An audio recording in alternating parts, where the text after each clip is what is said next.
Sati out here in Singapore. You are listening to the Night Owl podcast, and I'm so excited because I've been trying a lot of new things. As a parent, I get used to my routines and stuff, and I get scared to try new things, especially as a parent. I don't want to leave my daughter in daycare if I can help it. I don't want to send her to somebody else's house or let her learn how to come home by herself. But at some point, I'm going to have to do those things. And so I kind of let go of the reins a little bit, and I sent her to hang out with some new friends recently. She had the opportunity to stay night at someone else's house, and it's not someone that I know very well. It's not someone that is a family member or relative. I'd have a family member go with her or anything. So it was very, very new ground, like breaking new ground for me, right? So I wanted to talk to you about what it felt like not to have her around for, it was about 24-ish hours, and how I managed, because that's something that people don't actually consider, right? So this podcast serves twofold. It serves for me to tell you how I felt as a parent and the meaning of having this child around and what my life would have been like if I hadn't had her, versus what it was like to actually let go of the reins and let her kind of explore a little bit and wait for feedback from the other party to say, okay, did she behave well? Did she, was she a good kid? How'd it go? So it was quite the interesting experiment, one that I feel pretty good about, because I feel like it's almost like validation that I'm doing the right things, that I'm teaching her the right things, that she's focused in all the right areas as far as being a human being. So let's start from the beginning, shall we? I had to clear my schedule for a little bit. I was clearing my schedule so I could accommodate a couple of clients. And I was like, wow, okay, I have a lot to do. I don't know how I'm going to do this. But at the same time, she happened to mention, hey, I really enjoyed hanging out with these friends of mine. They were really sweet to take care of us that one day. Would you mind if I go hang out with them again? And I said, yeah, sure. And she's like, well, can I do a sleepover? And I'm thinking, you're kind of imposing on someone else's life. I don't know if they'll say yes or no, but I mean, what's the harm? We will ask and see what happens. So we asked, and the answer came back yes, of course. And I was like, okay, cool. So now I just need to, pack your stuff, and you need to be ready to go over there and hang out. So obviously the packing part was not a big deal. I made sure that her hair was done, that she was neat and clean, and she was, showered and stuff before she went over, and I dropped her off. No biggie. I happened to go grocery shopping right before I dropped her off, because I figured, all right, well, she's not going to be in the house. She's going the night before, and my clients are in the daytime the next day. What am I going to do now? Because obviously, when she's around, I cater to her. We watch The Adventures of Gumball, whatever. I don't know. We watch The Adventures of Gumball. We watch Cupcake and Dino, like a lot of like childish stuff, and we do watch our own things as well. But I usually just hang out with her. It's normally dinner and a movie together until we can't keep our eyes open and we go to sleep. So I was thinking, well, what do I do now? So I dropped her off and I came back home and I'm thinking, well, it's about 8:30 in the evening, and I haven't had dinner yet, and I probably should eat, and I don't feel like eating, and I kind of feel empty. Like right away, it was almost like empty nest syndrome, because I'm used to having this little girl in the house with me, and even though we don't like talk to each other the whole time, or run around chasing each other, like doing crazy stuff like that, just the thought of her being around, and then the fact that the TV's on in the living room while I'm in the kitchen, and I can just like stick my head out the kitchen and see her, was a different feeling. So anyway, I decided I was gonna cook that night. Yeah, I cooked. I mean, I took my own sweet time and cooked, and it took me till about 3 o'clock in the morning just fucking around and cooking. Seriously. So I cooked and I felt good about that. And then I finally went to bed. And it was weird because as much as I wanted to text and find, okay, is she doing okay? Is she doing okay? Is she doing okay? And the young lady that was taking care of her did message me and say, they were having fun, and then they just went to bed, and, they gave me updates and stuff. It was really sweet, but I was kind of freaking out because that's my baby right there. That's my heart. So anyway, finally went to sleep, got up, and it was strange because I usually get up and rush to go make breakfast because baby girl's here. Baby girl wasn't here. So then I didn't have to rush off and make breakfast. So I went back to sleep for a little bit. And then finally got my ass up and started doing some work. And I'm thinking, all right, well, she's not here. I can actually use the main TV to watch some of the classes I need to catch up on and finish some of the homework that I've assigned myself. And then, record podcasts and create content and all that stuff. So I started that process. And I felt pretty good about it. And then I suddenly looked up and I was like, well, it's almost 2 o'clock and I haven't had lunch, and I probably need to get ready to go pick her up soon. And, it just, the day got away from me, but it was nice because I got to work on my content like I always do, but I kind of had free reign of the house a little bit. So that was a little different. Eventually, I went to go pick her up, and the feedback I got, because I hung out at the house for a little while, just to be friendly and just to get to know them a little bit better. I sat down and talked to them for a little while, and then I came out.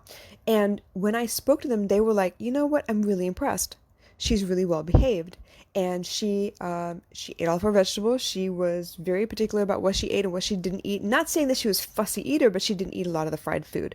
And she drank a lot of water, and she was very polite, and she did a really great job of taking care of the younger two girls that were there. The two girls that she went to hang out with are actually younger than she is. One's in P1 and the other one is in K1. Basically, one's 6 and the other one's 4. Not even 4 yet. But she took really good care of them. And I was super impressed and happy because obviously when I'm around, I can correct her as she does things. I can, helicopter mom her a little bit. But when I'm not there is the real test of, did I do a good job? Did I teach her all the things that she really needs to know? Did I help her understand how to be patient and how to be loving and kind and compassionate with other kids? And I was really pleased, like tear in my eye, pleased, because she did great. She did fine.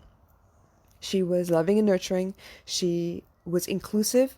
I got comments back like the house was a little more quiet with her there because she was kind of managing the kids, right? She was occupying them with productive, so they were coloring, they were drawing and stuff, and they weren't running around the house tearing, making lots of noise and stuff. So they were actually really pleased, and I couldn't be more thrilled. So on that part, I had to let go a little bit for the first time in my life, and I felt good about my decision, and I felt strong about the fact that baby girl, she got a good head on her shoulder. I mean, I knew that already, but I felt like I was doing the right things because she didn't go over there and throw a temper tantrum or do anything crazy. So I felt okay about that. On the flip side of it, I spoke to her afterwards and I asked her, well, how did you feel? And she said, I missed you, but it was different. I saw how we do things a certain way and they do things a different way. I saw how each of the kids is a little bit different. They have different, personalities and they have to manage each other. And that was different. And she just noticed all of the differences between our house and theirs. And I thought that was really great because for a young girl, single kid, right? No siblings, no cousins or anyone that hang around that often or anything. She's by herself. It's just me and her. We're like two little adults in the house. Like I'm a young adult and she's an old child and we just kind of hang out and have fun, right? So for her to tell me all those differences and to notice all those things, again, reinforce the fact that I'm teaching her all that things. I'm showing her what's really important in life, and she's noticing not to pick apart anything, but to better adjust and help those people that are there. Now, I want to step way back and talk to you about what my life might have been like if I hadn't had baby girl.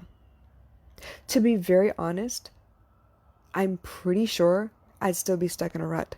I'm pretty sure I'd be obsessed with the corporate world and workaholic because I can be, and just caught in the material world. It wasn't until baby girl came along that I started looking at the quality of my life, the quality of my choices, the quality of my thoughts more than anything else.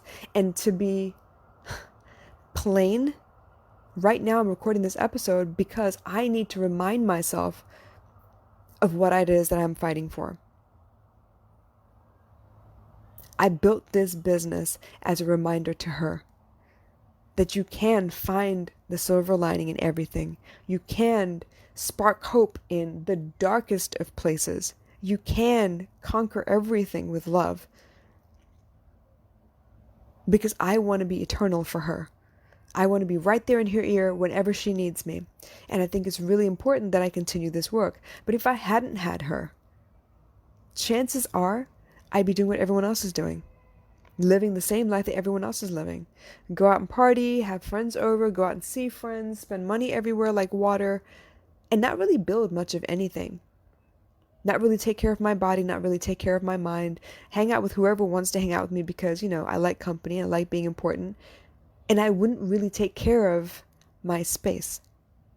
It would be more physical 3D than it would be 5D spiritual.